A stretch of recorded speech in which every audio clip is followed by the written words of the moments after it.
لترضوا عنهم فإن ترضوا عنهم فإن الله لا يرضى عن القوم الفاسقين.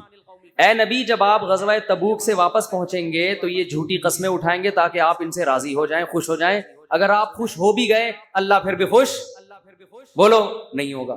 دیکھو یہاں نبی کو خوش کرنے کا ثواب کیوں نہیں مل رہا؟ کیونکہ یہاں نبی کو خوش کرنے سے مقصد اللہ کو خوش کرنا نہیں ہے. تو قرآن کہہ رہا ہے ایسی خوشی کا میں ایسی خوشی پہ خوش نہیں. اور کعب ابن مالک, مرارہ ابن ربی اور ہلال ابن امیہ, ان تین صحابی نے سچ بول کے نبی کو ناراض کر دیا. منافقین نے جھوٹ بولا نا کہ یہ عذر تھا یہ عذر تھا, ہم تبوک میں اس لیے نہیں آ سکے, یہ مسائل تھے یہ مسائل تھے. نبی عالم الغیب نہیں, آپ نے کہا چلو بھائی ایسے ہی ہوگا, آپ خوش ہو گئے ٹھیک ہے بھائی جاؤ, کوئی سزا نہیں کچھ بھی نہیں. اللہ نے کہا آپ خوش ہیں, اللہ نہیں خوش ان سے. دوسری طرف منافقین جو مخلص صحابہ تھے تین, کعب ابن مالک, مرارہ ابن ربی, ہلال ابن امیہ, یہ تین صحابی نے سچ بولا. یا رسول اللہ کوئی عذر نہیں تھا, بس ہم سستی کی وجہ سے پیچھے رہے, کوئی عذر نہیں, جانا چاہیے تھا, ہم پہ فرض تھا, لیکن باغ پک چکے تھے, سب کچھ تیار تھا, پھر بھی نہیں گئے, کوئی عذر نہیں ہے. سچ بولا نا, نبی غضبناک ہو گئے. نبی کیا ہو گئے؟ اس لیے نہیں کہ سچ بولا ہے, اس لیے کہ جب کوئی عذر نہیں تھا تو پیچھے رہنے کا کوئی جواز بنتا نہیں. آپ نے فرمایا قم, جاؤ یہاں سے, حتی یقضی اللہ فیکم, اللہ فیصلہ کرے گا تمہارے بارے میں. 40-50 دن بائیکاٹ ہوا, یہاں تک کہ صحابی کہتے ہیں نبی نے سلام تک کا جواب نہیں دیتے تھے. کیا گزری صحابہ پر, مگر قرآن کہہ رہے ہیں میں کیا تھا ان سے, بولو راضی تھا, کیونکہ مجھے خوش کرنے کے لیے انہوں نے سچ بولا. تو پھر اللہ نے پیغمبر کو بھی راضی کر لیا بعد میں, اور اتنا خوش ہو گئے پیغمبر, فرمایا اللہ نے تمہاری تو. اچھا اور سنیں, اسلام کے عقیدے بتا رہا ہوں کتنے واضح ہیں کہ ہم اسلام کو فالو کسی مدرسے کے کسی بندے کی وجہ سے نہیں کرتے. اور یہ بھی بتا دوں, اس ایک بندے کی وجہ سے مدرسوں کو بدنام کرنا کہ مدرسے ایسے ہوتے ہیں یوں ایسے ہوتے ہیں, یہ بھی وہی زیادتی ہے جس کا میں نے ابھی تذکرہ کیا.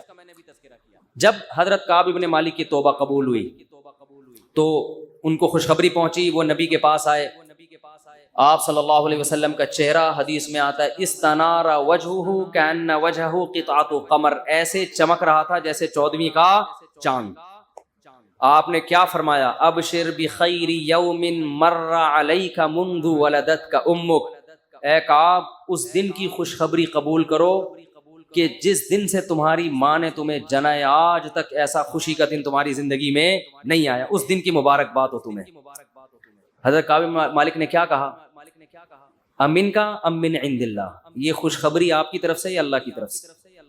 نہیں آ رہی بات. اس فکر میں لگے ہوئے ہیں کہ اللہ راضی ہے کہ نہیں ہے. دیکھو نبی کے راضی ہونے کا تو یقین ہو گیا نا, یہ نہیں سمجھ میں آئے گا, یہ تو آسان کیس نہیں ہے, بہت مشکل کیس ہے. ارے جب نبی کا چہرہ 14ویں رات کی طرح چمکتا ہوا دیکھ لیا, نبی مبارکباد بھی دے رہے ہیں کہ خوشخبری ہو اور سب معاف, بس اب میں راضی, اب میں خوش, تو کعب ابن مالک کو فکر کیا لگی ہوئی ہے, نہ یا رسول اللہ ذرا کلیئر کریں بات, صاف بتائیں یہ خوشخبری اللہ کی طرف سے ہے یا یعنی اللہ بھی راضی ہوا ہے کہ نہیں ہوا؟ فرمایا لا بل من عند اللہ, نہ میری طرف سے نہیں, کس کی طرف سے؟ اللہ. میں بھی اس لیے خوش ہوں کہ اللہ خوش ہے, اللہ نے معاف کر دیا ہے, اس لیے میں بھی خوش ہوں. پھر کعب ابن مالک خوش ہوئے ہیں. تو بھائی اسلام میں اصل کون ہے؟ اللہ. تبھی علماء کہتے ہیں کسی سے تنہائیوں میں گناہ ہوا ہو بالفرض, اللہ نہ کرے, اور اس نے توبہ کر لی, پھر لوگوں کو پتہ چل گیا, لوگ تانے دے رہے بے تو ویسا تھا, ان تانوں کی پرواہ بولو مت, بولے نہ تمہارا جرم کیا اور نہ ہمیں تم سے معافی مانگنے کی ضرورت, جس سے کیا ہے وہ جانتا ہے. لوگوں کو نہیں لفٹ کرایا کرو زیادہ, کیونکہ لوگ اس چیز کو مسلط کر لیتے ہیں. ہمارے حضرت کے پاس ایک بندے کا فون آیا لندن سے, کہتا ہے یار میں نے گناہ کیا تھا, پکڑا گیا, کہہ رہے اب میں نے توبہ کر لی, رو رو کے گڑ گڑا کے اتنی معافیاں مانگی کہ اللہ نے بھی دل میں سکون ڈال دیا کہ میں نے تجھے معاف کر دیا, کہ لیکن پبلک معاف کرنے کے لیے تیار نہیں. پبلک جب بھی گزر کرے ہے نا وہی, پبلک کا دل تو چھوٹا ہوتا ہے نا, پبلک کا دل کیا ہوتا ہے, تو ایسی صورت میں پبلک کو زیادہ لفٹ نہیں کرائے, بولے جاؤ تمہاری ایسی کی تیسی, ہم جانے اللہ جانے تو کون ہوتا ہے بھائی میرے کو. اور قرآن کے الفاظ دیکھو یار, وَمَن يَعْمَلْ سُوءًا أَوْ يَظْلِمْ نَفْسَهُ ثُمَّ يَسْتَغْفِرِ اللَّهَ يَجِدِ اللَّهَ غَفُورًا رَحِيمًا. ایسے وجد والی آیتیں ہیں. فرمایا جو بھی گناہ کرے گا, اپنی جان پہ ظلم کرے گا, ظلم ہو گیا، گناہ ہو گیا، شیطان نے بہکا دیا اس کو، غلط ہو گیا اس سے. حقوق العباد سے اس کا تعلق نہیں ہے، کیونکہ حقوق العباد میں پھر اس بندے سے بھی معافی مانگنا ضروری. کچھ جرائم ایسے ہیں جو اللہ اور بندے کے آپس کے معاملات. فرمایا پھر اس کو خیال ہوا کہ بھائی خدا تو انتقام لے گا، اور ویسے بھی غیرت کے خلاف ہے جس نے اتنے احسانات کیے اس کو ناراض کرنا. قرآن کہہ رہا ہے ثم یستغفر اللہ، پھر وہ اللہ سے کیا کرتا ہے؟ معافی. کیا عجیب الفاظ ہیں. اللہ نے یہ نہیں فرمایا غفرہ اللہ، اللہ اسے معاف کر دے گا، نہ نہ نہ، یہ انداز نہیں ہے، یہ اللہ اس سے انتقام نہیں لے گا. فرمایا یجید اللہ غفور الرحیم، وہ اللہ کو پائے گا، وہ دیکھے گا کہ اللہ غفور بھی ہے اور رحیم، وہ دیکھے گا اپنی آنکھوں سے. یہ ایسے ہے جیسے ہم کسی کو دعوت دیں کہ آپ ہماری دعوت پہ آؤ، آپ پوچھتے ہیں کیا کیا ملے گا. ایک طریقہ ہوتا ہے آپ بتائیں بھائی بریانی کا انتظام بھی ہے، کباب بھی ہیں، اور اللہ بھلا کرے چکن کا بھی انتظام ہے، اور کڑھائی بھی ہے، 2-4 چیزیں اور بتا دی آپ نے، تو ذہن میں رکھ کر آئے گا ٹھیک ہے بھائی یہ چیزیں ہیں. ایک اسٹائل یہ ہوتا ہے وہ کہ بھائی کیا ملے گا، تو آپ اس کو بتائیں جب تم آؤ گے نا تو میری دعوت میں پہنچنے کے بعد تمہیں محسوس ہوگا کہ وسیم بھائی چھوٹے موٹے سیٹ نہیں ہے.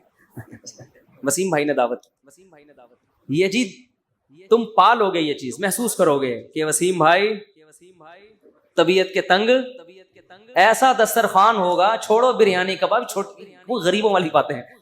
کیا بریانی، مسالے والی بریانی، اور مفتی صاحب کے بیان سنتے رہتے الٹے الٹے، مسالے والی بریانی، چپلی کباب، کوئٹہ کی چائے. ابے بھائی چھوڑو یہ باتیں، یہ تو کہیں کھانچے وانچے میں پڑی ہوئی ہوگی. یجید تم پاؤ گے، مجھے محسوس کرو گے کہ یہ چھوٹا موٹا سیٹ نہیں ہے. دسترخوان دیکھ کے اندازہ ہو جائے گا بھائی کوئی بہت بڑا آدمی ہے. قرآن کیا کہتا ہے؟ جو گناہ کرے گا اور توبہ کرے گا یجید اللہ غفور الرحیم. اللہ یہ نہیں فرما رہے کہ اس کو معاف کروں گا، اللہ فرماتے ہیں جیسے کوئی بندہ دعوت پر آئے تو آپ کہو بھائی تم پاؤ گے کہ میں چھوٹا موٹا سیٹ نہیں ہوں. ہاں میں اس پہ واقعہ سنا رہا تھا کہ حضرت مولانا طارق مل صاحب ایک دفعہ کویت کے شہزادوں نے ان کی دعوت کی، تو اب وہ کیا تصور دماغ میں لے کے گئے ہوں گے. فرماتے ہیں میں حیران ہو گیا، اونٹ کے بچے صحیح پورے روسٹ. نہیں آئی سمجھ میں؟ آپ کو پتہ ہے اونٹ کا بچہ کسے کہتے ہیں؟ اونٹنی کے جو بچے ہوتے ہیں نا وہ ذبح کر کے کھال اتار کے کنووں میں پورے روسٹ چاول بھر کے دسترخوان پہ رکھے. بکرے روسٹ تو سنے ہوں گے، اونٹ روسٹ نہیں سنے ہوں گے. اب جو شہزادے ہیں ان کے لیے یہ کوئی اتنی بڑی چیز نہیں ہے، ان کی یہ بریانی ہے، ٹھیک ہے نا، ان کی بھی کیا ہے. اب ان سے اگر مولانا طارق جبیل صاحب پوچھیں شہزادوں سے جی آپ کی دعوت ہے کیا کیا ملے گا، تو ان کو غصہ آئے گا نا، نہیں یار یہ سمجھ میں یار. او بھائی ان کو غصہ آئے گا نا کہ یار ہم کویت کے شہزادے ہیں، ہماری کرنسی دیکھو، اور ہم یہاں کا تو غریب آدمی اتنا پرتکلف کھانا کھاتا ہے، اور تم شہزادوں سے پوچھ رہے ہو کھانے میں، آپ کو غم ہو رہا ہے کہ پتہ نہیں بریانی ملے گی کہ نہیں ملے گی. شراب میں بھی اٹریکشن ہے شرابیوں کے لیے، لیکن وہ طیب نہیں ہے.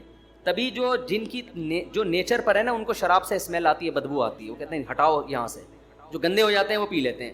تو طیب کا مطلب کیا ہے؟ فَلَنُحْيِيَنَّهُ حَيَاةً طَيِّبَةً. اللہ کہتے ہیں ایسی زندگی دوں گا جو اٹریکٹیو ہوگی اور پاکیزہ، اس کی پاکیزگی میں لذت ہے. جیسے انسان میلا کچیلا ہو اور ایک دم نہا کے صاف ستھرا ہو، کیسا سکون محسوس ہوتا ہے. تو گناہوں سے توبہ کر کے، برائیوں سے توبہ کر کے، شریعت پہ چل کے، اللہ کہتے ہیں اس کو بھی ایسا ہی سکون محسوس ہوگا جیسے صاف ستھرا ہو گیا. تو خیر میں جلدی سے آیت کو سمیٹتا ہوں. اللہ کہتے ہیں یہ جو لذتیں میں تمہیں دے رہا ہوں کہ رج کے کھاؤ، اتنے پھل جو جن کے درخت پھلوں سے لدے ہوئے ہوں گے. اللہ چاہتے پیٹیوں میں بھی آم پیدا کر سکتے تھے نا جنت میں، کیا خیال ہے بھائی؟ اللہ چاہتے فریج رکھ دیتے بہت بڑا کہ اس کو کھولو، اس میں آلو بخارا بھی رکھا ہے، خربوزہ بھی رکھا ہے، آم بھی رکھا ہے، اور یہ کچن ہے اس میں سموسہ بھی رکھا ہے، پکوڑا بھی رکھا ہے. نا نا نا، ایسے وہ لذت نہیں ہے جو میں نے بارہا یہ تجربہ کیا ہے. آپ امرود خرید کے کھائیں زیادہ نہیں کھا سکتے، باغات میں چلے جاؤ پتہ نہیں کتنے کھا لیتا ہے. پچھلے سال میں ایک امرود کے باغ میں گیا، میں سارا دن امرود ہی کھاتا رہا ہوں. ایک عجیب لذت آتی ہے اس میں، توڑ کے کھاتا رہتا ہے انسان، اور عجیب اس میں لذت ہوتی ہے. آپ خرید کے کھائیں نہیں کھا سکتے زیادہ.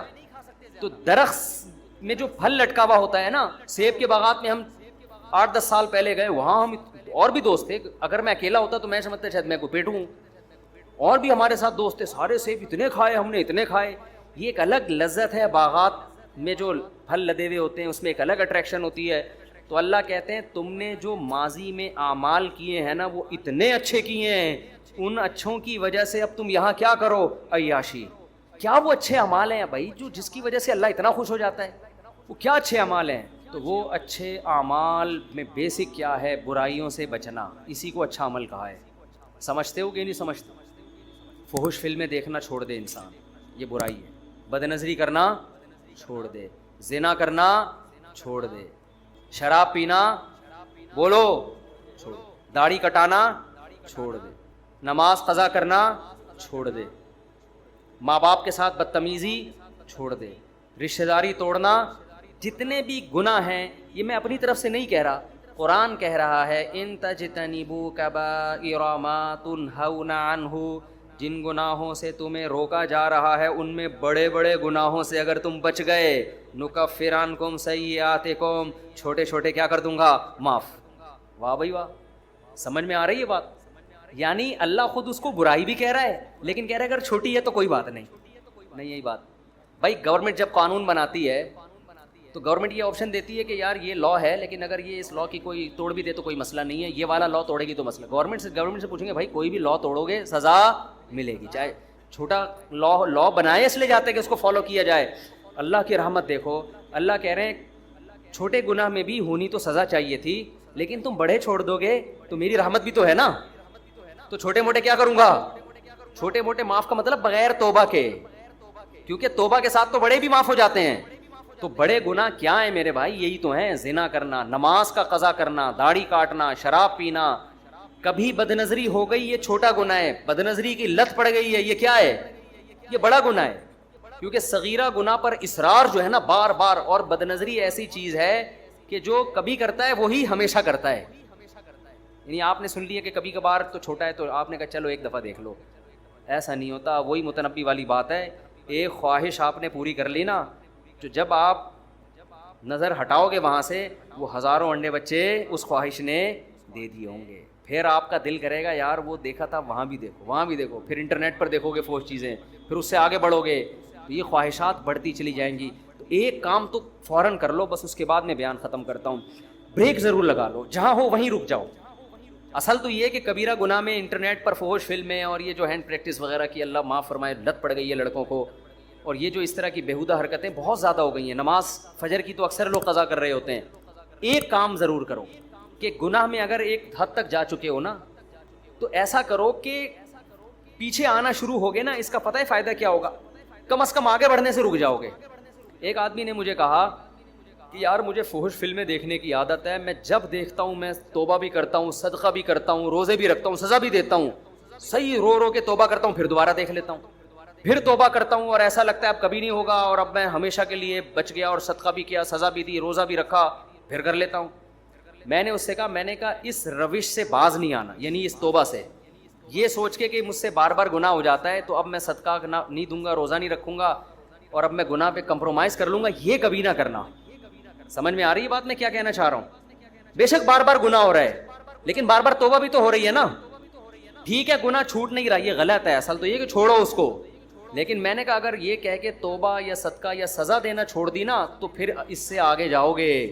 ابھی اس سزا کی وجہ سے وہیں بریک لگی ہوئی ہے آپ کی.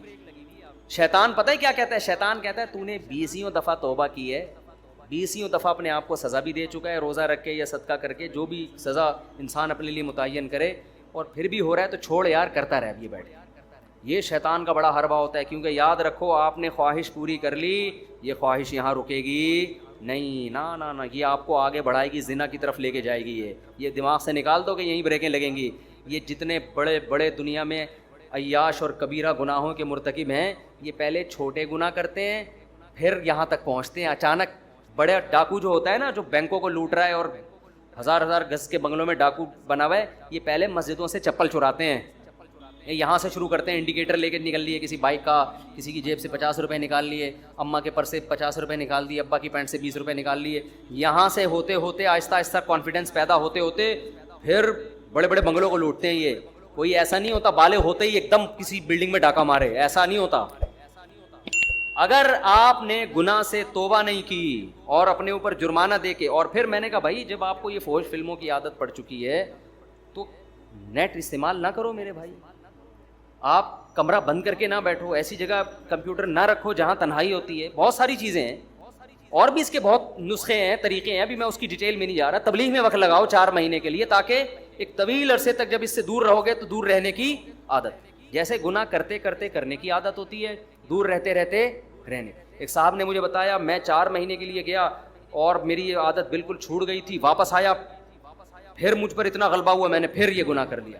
اب وہ مایوس ہو گیا, یار 4 مہینے لگانے کا بھی کوئی فائدہ نہیں. میں نے کہا نا نا نا نا نا, یہ 4 مہینے تک اتنا دور رہے ہو نا تو یہ شیطان نے بہت تمہارے دل میں وہ جمع کر دیا تھا ایک گناہ کا جذبہ, وہ اس سے کبھی بھی یہ نہ کہنا کہ 4 مہینے کا فائدہ نہیں ہوا, ہو گیا فوراً توبہ کرو, چلے کے لیے نکل جاؤ, لڑو بھائی. ہتھیار ڈال دیے تو جہنم کی آگ ہے, لڑتے رہے تو شاید اللہ بخش دے گا. نہیں آئی بات, میرا خیال ہے لڑتے لڑتے مر گئے نا, بخشش کا چانس ہے, اللہ کہے گا اپنی طرف سے پوری کوشش کر رہا تھا, یہ کچھ اللہ بھی تو کرے گا نا. لیکن اگر ہتھیار ڈال دیے بھائی میرا کام نہیں ہے, میں نہیں چھوڑ سکتا, اس کا مطلب آپ آگ میں جلنے پر راضی ہو گئے ہو, تو اللہ کہتا ہے انلزمکموہا وانتم لہا کارہون, تم بخشش نہیں چاہتے, مجھ سے امیدیں لگاتے ہو کہ میں بخش دوں گا, ایسا نہیں ہوتا. تم جب جہنم پہ راضی ہو. ہمارے اسکول میں ایک استانی صاحبہ تھیں, انہوں نے ایک واقعہ ہمیں سنایا. وہ واقعہ تو کوئی مستند نہیں ہے لیکن مجھے وہ واقعہ یاد رہ گیا, بہت پرانی بات ہے. اچھا وہ ہماری ٹیچر بھی بڑی لبرل قسم کی تھیں, وہ پردہ وردہ بھی نہیں کرتی تھیں, بہت ہی لبرل, لیکن کچھ ہوتے دنیا دار ہیں لیکن ایسی کوئی سبق کی بات کہہ کے چلے جاتے ہیں وہ انسٹال ہو جاتی ہے دماغ میں. انہوں نے واقعہ سنایا, یہ واقعہ کوئی مستند نہیں ہے, میں نے کسی مستند کتاب میں نہیں پڑھا, لیکن اس سے جو سبق مل رہا ہے نا وہ سبق کیا ہے, وہ سبق بالکل ٹھیک ہے. تو میں اس نیت سے سنا رہا ہوں کہ واقعہ ہو سکتا ہے ہو بھی, ہمارا علم ایسا تو نہیں ہے کہ ساری کائنات کا ہمیں علم ہے, ہو سکتا ہے ہو کسی مستند کتاب میں, مستند روایت میں. تو انہوں نے کہا کہ ایک عورت سے کوئی گناہ ہو گیا, بدکاری ہو گئی. وہ موسیٰ علیہ السلام کے پاس آئی اور کہنے لگی کہ مجھ سے ایک بہت بڑا جرم ہو گیا ہے, آپ اللہ سے پوچھ کے بتاؤ کہ کیا میرا وہ جرم معاف ہو جائے گا اگر میں سچے دل سے توبہ کروں اور دوبارہ کبھی اس گناہ کے قریب نہ جاؤں. موسیٰ علیہ السلام نے کوہ طور پہ اللہ سے پوچھا تو اللہ نے کہا کہ ہاں اس عورت کو بول دو کہ اگر سچی توبہ کر لی اور دوبارہ کبھی کرنے کا ارادہ نہیں ہے تو معاف. اچھا اس عورت نے گناہ نہیں بتایا کہ کیا ہوا. اس عورت نے کہا موسیٰ علیہ السلام سے کہ چھوٹا گناہ نہیں ہے, بہت بڑا گناہ ہے, دیکھ لو اللہ سے دوبارہ پوچھو, شاید آپ کو بات سمجھ میں آئی نہیں ہے, چھوٹا موٹا نہیں ہے. یعنی وہ عورت بھی حیرت تھی, اتنا بڑا گناہ کیسے معاف ہو جائے گا بھائی, تو اللہ سے دوبارہ پوچھو. موسیٰ علیہ السلام نے دوبارہ پوچھا, اللہ نے کہا معاف کر دوں گا اگر یہ سچے دل سے توبہ کر لے. پھر آئے تو اس عورت نے پھر کہا دوبارہ پوچھیں, چھوٹا گناہ نہیں ہے. اب دیکھو اللہ معاف کرنا چاہ رہا ہے اور ان کو کیا ہو رہی ہے, تکلیف ہو رہی ہے, ان کو تکلیف ہو رہی ہے. موسیٰ دوبارہ پوچھ کے آؤ. موسیٰ علیہ السلام دوبارہ پوچھ کے, اللہ نے کہا بول دیا بھائی جتنا بھی بڑا گناہ ہو سچی توبہ کر لی, آئندہ نہ کرنے کا عزم معاف. جب تیسری دفعہ پوچھ کے آئے اس عورت نے کہا زنا ہوا ہے مجھ سے, بدکاری ہوئی ہے, یہ کیسے معاف ہوگا, دوبارہ پوچھ کے آؤ. اب یعنی اس عورت نے کہا پورا میں گناہ کا بتا کے بتاؤں نا, ایسے شاید ان کی سمجھ میں نہیں آ رہا ہے. تو موسیٰ علیہ السلام اللہ کے پاس گئے, وہ کہہ رہی بدکاری ہوئی ہے, اللہ نے کہا اب نہیں معاف کروں گا میں, اب میں اس کو معاف. تو پتہ نہیں مستند ہے نہیں ہے, لیکن اس سے جو میسج مل رہا ہے وہ کیا مل رہا ہے کہ جب آپ خود اس پہ راضی ہو گئے کہ یار یہ میری سمجھ میں نہیں آ رہا کیسے معاف ہوگا, اور پتہ نہیں اللہ, یعنی آپ اپنے گناہ کو اللہ کی رحمت سے کیا سمجھ رہے ہو, بڑا سمجھ رہے ہو, تو اللہ کہتے ہیں جب تجھے یہ اعتراض ہو رہا ہے کہ میں معاف نہیں کر سکتا تو پھر جاؤ, پھر جہنم میں جلنے کا شوق ہے تو جاؤ نا بھائی. جس کو جہنم کا خوف ہے اس کو تو تھوڑی سی امید بھی کافی ہے یا نہیں ہے, تھوڑی سی امید بھی کافی ہے اس کے لیے. یار تھوڑی سی بھی کہیں سے سرا مل جائے نا تو اسی سرے کو ہم تو بچنا ہے جہنم سے, چاہے بار بار گناہ ہو رہا ہے بھائی اللہ سے کہنا ہے ہم نہیں جا سکتے, ہمیں نہیں چاہیے جہنم, چاہے میرے سے 100 دفعہ ہو معاف کرنا ہے تجھے, صحیح ہے نا, ہم نہیں, ہمیں سے برداشت نہیں ہوتا. تبھی تو حدیث میں آتا ہے کہ اللہ سے یوں نہ دعا کرو اے اللہ تو چاہے تو معاف کر دے, چاہے تو معاف نہ کرے, تو چاہے تو میری دعا قبول کر لے. تو کہا کہ اللہ جو چاہے گا وہی ہوگا. ہم نے دعا میں اللہ سے مانگنی اللہ تو نے یہ کام کرنا ہے, باقی اللہ تو کرے گا وہی جو اس کی چاہ. لیکن بھائی ہم یہ نہیں کہہ سکتے اے اللہ ایکچولی میں چاہتا تو ہوں جہنم سے بچنا, تو اگر چاہے تو مجھے بچا لے جہنم سے. یہ ابدیت کے خلاف ہے. اللہ نہیں بھائی، ہم نہیں جہنم میں جا سکتے. ہم اگر بار بار گناہ ہم سے ہو رہا ہے، شیطان مروا رہا ہے ہمیں، کروا رہا ہے، ہمارا بیڑا غرق کر رہا ہے، ہم ندامت ہوتی ہے یار یہ کیا ہو گیا ہم سے، معافی چاہیے موت سے پہلے پہلے، کیونکہ موت کا کچھ پتہ نہیں ہے. گناہ ہو گیا فوراً توبہ کی طرف دوڑو بھائی، موت سے پہلے ہاتھ اٹھانے کی توفیق مل جائے، بڑی نعمت ہے اللہ کی. کیونکہ اللہ جیسے گناہ سے ناراض ہوتا ہے تو گناہ سے توبہ کرنے پر خوش بھی تو ہوتا ہے نا. یہ نظام عدل تھوڑی ہے کہ جب گناہ ہوا تو سزا دے رہا ہے اور جب گناہ کی معافی مانگ رہے ہو تو پھر جزا نہیں دے رہا. وہ کہے گا بھائی جیسے گناہ پہ عذاب دیتا ہوں ایسے ہی توبہ ایک نیکی ہے، اس توبہ پہ کیا کرتا ہوں میں، خوش بھی تو ہوتا ہوں میں. ہمارے ایک دوست تھے بچپن میں، ان کو شراب کی اور الٹی سیدھی چیزوں کی عادت پڑ گئی. ان کو میں کسی خانقاہ میں لے گیا، حضرت حکیم اختر صاحب رحمہ اللہ تعالیٰ بڑے بزرگ تھے، زندہ تھے، ان کے پاس میں لے گیا، میں نے ان سے اس کو بیعت کروا دیا.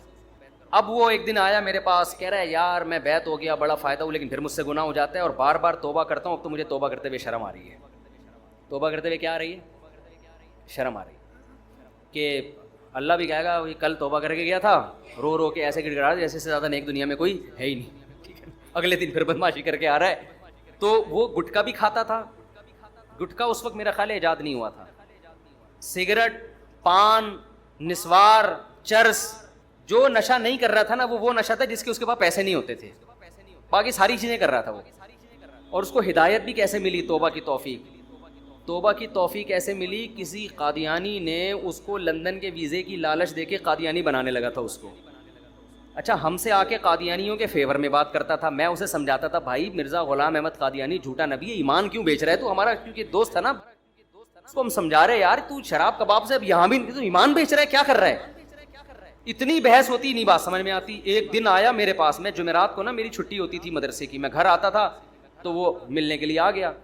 مجھے کہتا ہے آپ سے ضروری بات ہے. اندھیرے میں لے گیا، وہاں پیچھے کہیں جو ہے نا وہ نئی آبادی بن رہی تھی، وہاں نئی نئی سڑکیں بچھی تھی، آبادی وہاں اندھیرے میں لے گیا. کہہ رہا بھائی میں توبہ کرتا ہوں قادیانیت سے، احمدیت سے، میری توبہ. میں نے کہا اللہ یہ کیسے ہدایت دی بھی، کیا ہوا؟ کہہ رہے یار جس قادیانی نے، ناظم آباد میں ایک بڑا سیٹ تھا مالدار، وہ مجھے اس نے لالچ دی ہوئی تھی کہ یو کے کا ویزا دلوا دوں گا، قادیانی ہو جاؤ، اور میں ویزے کے لالچ میں، اور مجھے کہتے ایک دن کیا ہوا، مجھے اپنے گھر میں لے کر گیا. اندر 50 سال اس کی عمر تھی. کہہ رہا اتنا خوبصورت ہینڈسم آدمی تھا وہ. اندر بیٹھا ہوا ہے، میں باہر ہوں، نکل ہی نہیں رہا. گھنٹہ ہو گیا، 2 گھنٹے ہو گئے، باہر ہی نہیں آیا. اس کے بیٹوں کو بلایا، دروازہ کھلا تو ہارٹ اٹیک ہوا ہوا ہے، اوندا پڑا ہوا ہے اور منہ سے خون نکل رہا ہے. کہہ رہا ہے میں کانپنے لگا. میں نے کہا بھائی یہ دنیا کا انجام کیا ہے؟ یہ انجام ہے جس مال کے پیچھے میں بھاگ رہا ہوں. یعنی اس کے دل میں تو لالچ تھی نا کہ لندن کا ویزا ملے گا، یہ ہوگا وہ ہوگا. کہہ رہا میں نے کہا یار یہ دنیا ہے. 2 منٹ نہیں لگے اس آدمی کو، جو مجھے جنت کے باغات دکھا رہا ہے دنیا میں، خود اس کا اپنا انجام کیا ہوا ہے. تو کسی کے ساتھ بھی موت ہو سکتی ہے نا. کہہ رہا 50 سال کا ینگ آدمی، ایسے ہی موتیں ہوتی ہیں، آپ دیکھ لو، کھڑے کھڑے لوگ گر جاتے ہیں. کہہ رہے میں نے کہا یار میں اپنا ایمان بیچ رہا ہوں یار ان پیسوں کے پیچھے، کل میرا بھی یہی انجام ہوگا. تو اس کے الفاظ میں بتا رہا ہوں. قادیانی اعتراض کریں گے کہ یار یہ کیسی باتیں کر رہا ہے. میں اس کے الفاظ بتا رہا ہوں جو میں نے خود سنے ہیں. قادیانی اس کو مانے نہ مانے یہ ان کا مذہب ہے.